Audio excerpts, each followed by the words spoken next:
Okay, be honest. How many times have you seen someone's Instagram story, sipping cocktails in Maldives, chilling in Goa, trekking in Himachal, and thought, must be nice? Wish I could afford that. Well, guess what? You don't need to be rich to travel like that. You just need to know a few budget hacks that 90% of people in India never use. Stick around till the end because hack number 7 is the one that saved me 20,000 rupees on one single trip, and most people don't even know it exists. I used to think traveling meant blowing my entire salary. Flights, hotels, food, it all looked expensive. I would delay trips, wait for a better time. And guess what? That perfect time never came. Months turned into years. That's when the fear of regret hit me. What if I never get to see these places? So I went on a mission. How can I travel more with less? What you're about to learn is exactly what helped me, and can work for you too, whether you earn 15K or 1 lakh rupees a month. Spoiler, it's not about sleeping in train stations or eating Maggie for every meal. I mean, I love Maggie, but not for 5 days straight. Step 1. The flight hack. All right, let's start with the biggest money drainer when you travel, flights. Most people just type something like Goa trip flights on Google, click the first link they see, and boom, they end up paying 8,000 rupees or more for a round trip. But here's the thing, airlines are watching you, seriously. They track your searches using cookies. If they see you checking the same route again and again, they increase the price to create urgency. That's why you should always search in incognito mode. It hides your search history, so prices stay low. Also, don't rely on just one site. Use Skyscanner, Google Flights, or Hopper. These tools compare prices across different airlines and even tell you the best time to book. I used these hacks and once got a Mumbai to Kerala round-trip ticket for just 2,900 rupees. No joke. Smart planning equals big savings. Step 2. Seamless transition to accommodation. All right, so your flight is booked. Nice job. Now let's talk about where you'll stay. Most people go straight for hotels. And sure, hotels are great, but they're not always kind to your budget, especially in tourist spots. Here's the better option. Check out Airbnb, Zostel, or local homestays. These places are often way more affordable, offer clean and comfy rooms, and many even throw in free breakfast or Wi-Fi. And the best part? You actually get to experience the local vibe. It feels more personal, not like staying in a glass box.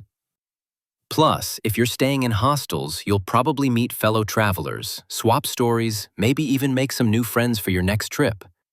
And don't worry, I'm not talking about that shady uncle's guest house where the lights flicker and the beds squeak.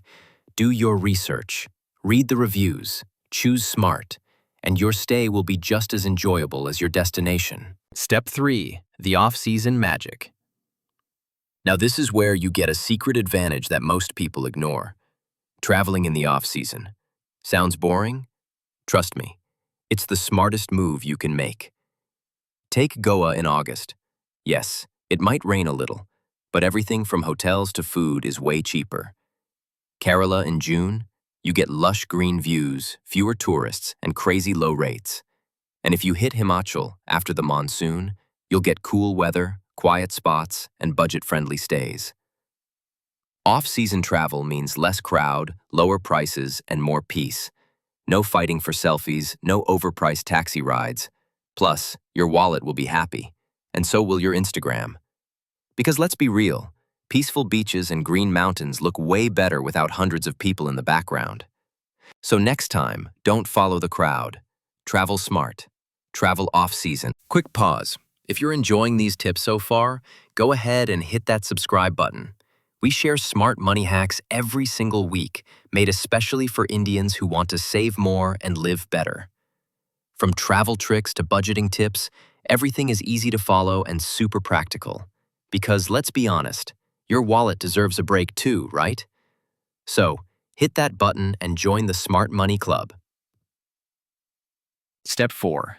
Local transport hacks.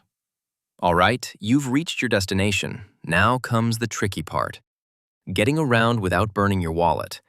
The moment you step out of the station or airport, you'll see those shiny taxis waiting. But trust me, some of them charge double, especially if they know you're a tourist. So here's the smart move. Skip those overpriced rides. Use public transport like buses or metros. Or go for shared cabs, auto rickshaws, or ride apps like Ola Outstation Share. They're way cheaper. In Goa, the best hack is renting a scooter. Just 300 rupees a day, and you get total freedom. In Kerala, the local buses are not just cheap, they're also super reliable and safe. On one of my trips, I skipped private cabs and saved over 3,000 rupees. No kidding. That's like 10 plates of seafood thali or another day added to my vacation. So remember, local travel equals local tricks equals big savings. Step 5. Foodie but frugal. Let's be honest, food is one of the best parts of any trip, right? But that doesn't mean you have to eat at fancy, expensive restaurants to enjoy it. Here's what I do. I look for local food joints. Small, clean places where locals eat every day. These places give you authentic taste without burning your budget. Want a smart trick? Just ask the locals. Auto drivers, shopkeepers, hotel staff. Where do you eat? You'll be surprised how many hidden gems you find this way. Also, don't forget about apps like Zomato Gold, Dine Out, or Magic Pin. They offer discounts, 1+1 deals, and cash back on meals. On my last trip to Jaipur, I had a full Rajasthani thali, dal bati churma, kher sangri, the works, for just 200 rupees. Tasted amazing. My stomach was happy, and so was my wallet. But wait. What if I told you there's actually a way to travel without spending money on flights or hotels at all? Stick around, that's coming up next, and it's my absolute favorite travel hack.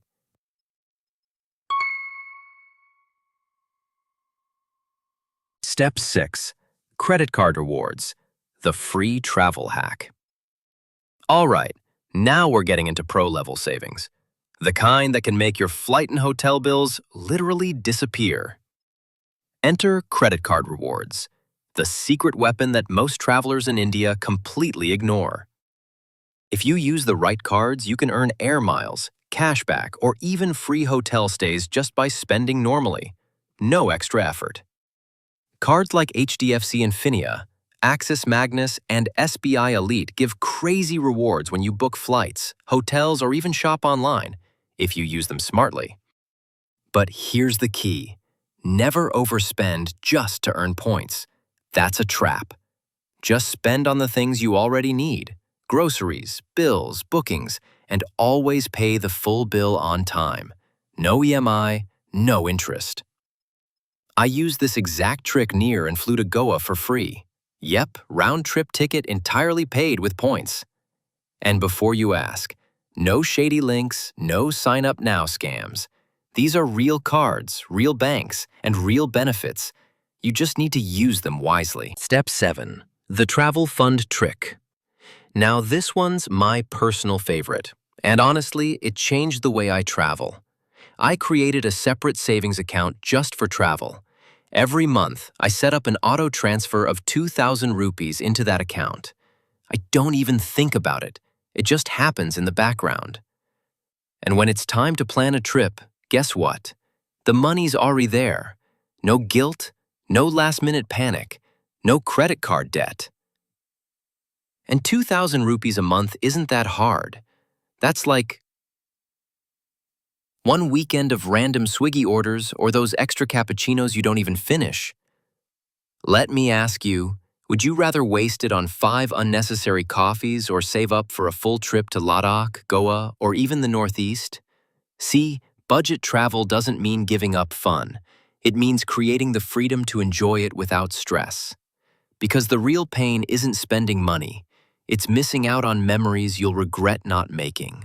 Look, if you really want to take full control of your money, not just for one trip, but for your entire life, there's one mindset shift that completely changed the game for me. It's this simple idea. Budgeting equals freedom. Yeah, I know. Most people hear the word budget and instantly think of sacrifice, restrictions, or saying no to fun. But what if I told you it's the opposite? Budgeting isn't about cutting back. It's about deciding what actually matters to you and using your money to create the life you want. Once I understood this, I stopped feeling guilty, stressed, or lost about where my money was going. I felt confident, in control, free. So, if you're ready to feel the same way, click here to watch my next video.